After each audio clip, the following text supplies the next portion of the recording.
Welcome back to another episode of 40 Facts About the 40K Universe. I am your host, Gersh1, and you are watching One Mind Syndicate.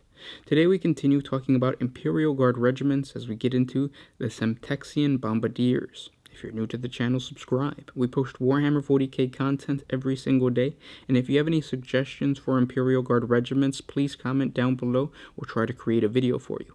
We also have a playlist on the channel of all the Imperial Guard regiments that we've done so far. We've done a lot. If there's anyone that we've done that you want us to redo, just comment down below. But with that said, let's get into 40 facts on the Semtexian Bombardiers. The Semtexian Bombardiers are a relatively new Imperial Guard regiment native to the mining world of Semtexia, a regiment that has seen major actions on the hive world of Armageddon.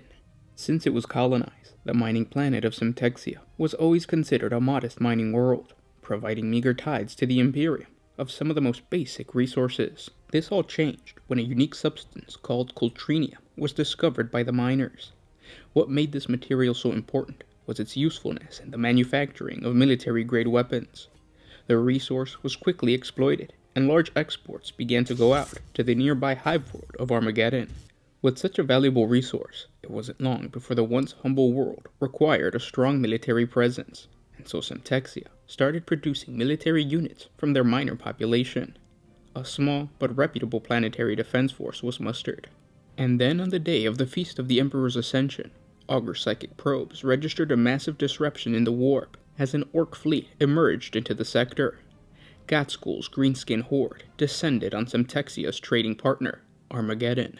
As a direct response to this massive orc invasion, the first full regiments of Semtexian Bombardiers was raised to aid their desperate allies in what became known as the Second War for Armageddon. With many fighting men from Armageddon's neighboring worlds already committed to either the defense of Armageddon from the first orcish assault, or in preparing their own star systems for possible attack, it was left to the Semtexians with their limited resources to provide an army of reinforcements.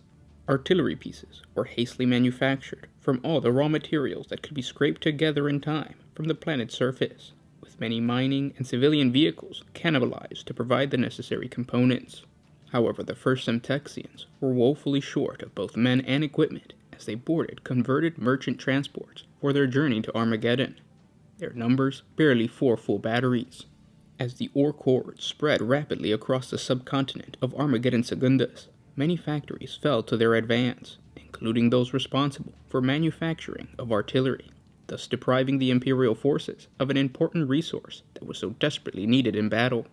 Once on Armageddon, the Semtexian Bombardiers were immediately deployed to the front lines, where the Imperial defenders had been pushed back as far as the Archon Hive by the Greenskin Tide. Their determined actions in repelling the orcs from the city with mass bombardments made the Hive impossible to assault, and allowed the beleaguered defenders to hold out until the Space Marines arrived upon the world, spearheaded by the Astartes of the Blood Angels chapter. This single battle ensured that all future Imperial Guard regiments raised from Semtexia would continue in the Bombardier tradition.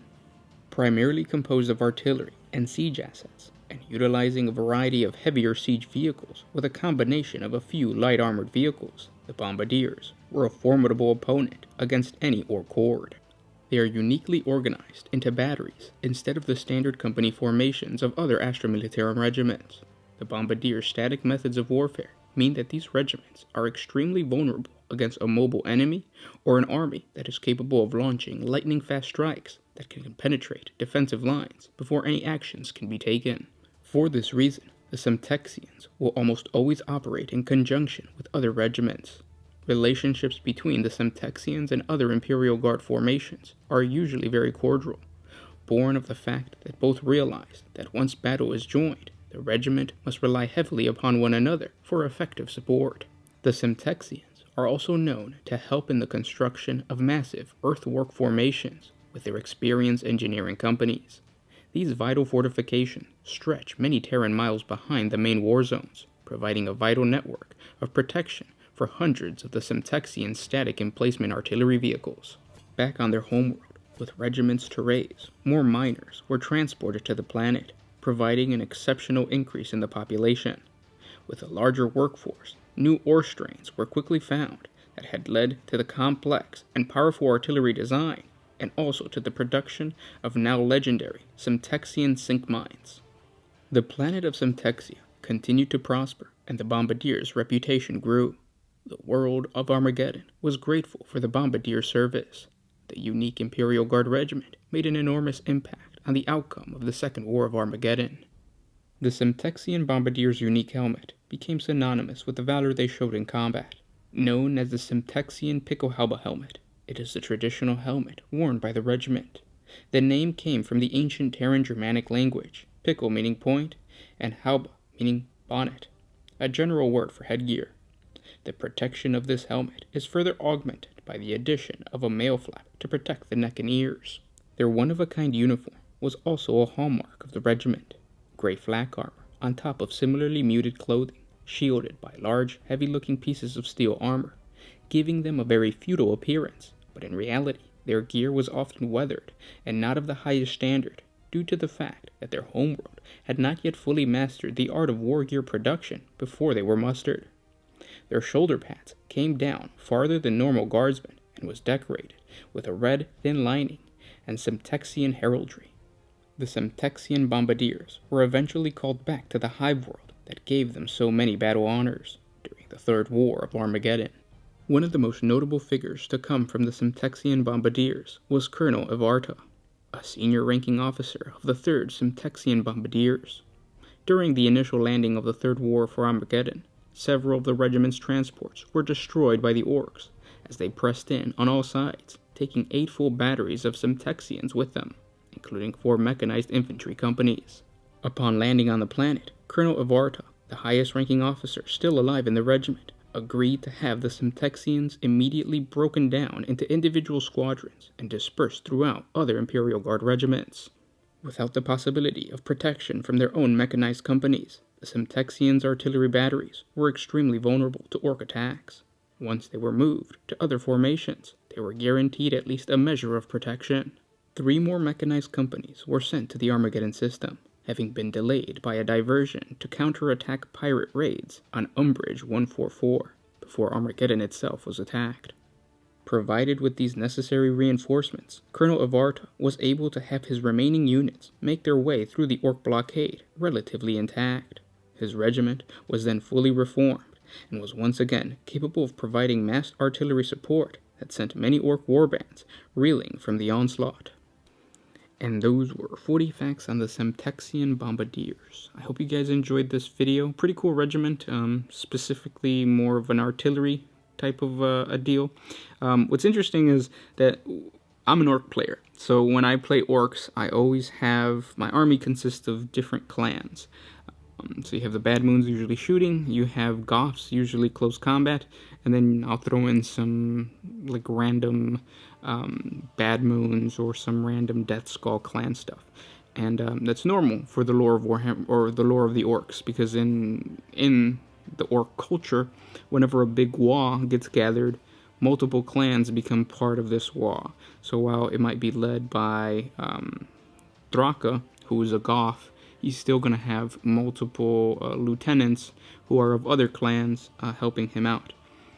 When you deal with the Imperial Guard, that usually doesn't happen. Whenever you have an army, an Imperial Guard army, you usually have to create a central theme. So for instance, it's either going to be the Cadian Guard, or you're going to play the Catachan, or the Volstrian Firstborns. But with this regiment, the Semtexian Bombardiers, you could actually create like a small artillery type of unit that's specifically geared towards being of this regiment, which is something unique, I think, to the Imperial Guards that you should really play with. The hats are pretty cool. They're like the traditional German pointy hat, or pointy thingy hat thingies, helmets. Orcs have a lot of those, or they used to have a lot of those. I don't know if a third party that sells these types of models, but I'm pretty sure you can go to any type of like historical war zone battle type of game and just steal the heads of those models and put them on some Imperial Guardsmen. and then it becomes another cool regiment that you could include in an Imperial Guard army, that you can like mix and match, because we did create a 40 facts video on another regiment last week, I believe, that kind of had the same deal where like they're a specific unit and they usually don't have like every single unit type fulfilled, so they can just become part of a grander army. So yeah, play around with a variety or a mismatch of different regiments, and I'm pretty sure your army will look badass. Again, if you guys have any suggestions for other topics of Warhammer 40k, other Imperial Guard regiments that you guys would like us to cover, comment down below. We did take into account all the other comments that were left in the other video. I'm working on a couple of them. A lot of Imperial Guard regiments, especially the really cool ones, have very short lore pieces.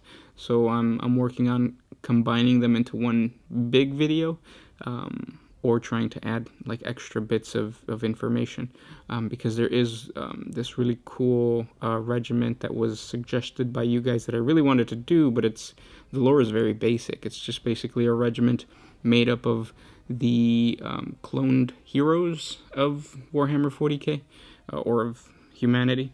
So yeah, I'm working on those videos. Subscribe to get those, comment for any suggestions, and don't forget we have a Patreon. A simple $1 a month helps us create more videos, and by the time this video is going up, there's still a giveaway going on for the Blackstone Fortress box set. If you go to the 40 facts on the new Blackstone Fortress, you could still comment and have a chance to win. I think there's 2 more days before I announce the winner, so jump on over there. Thanks for listening, guys, and I'll see you tomorrow. This was Gershwin with One Mind Syndicate signing out. Oh, if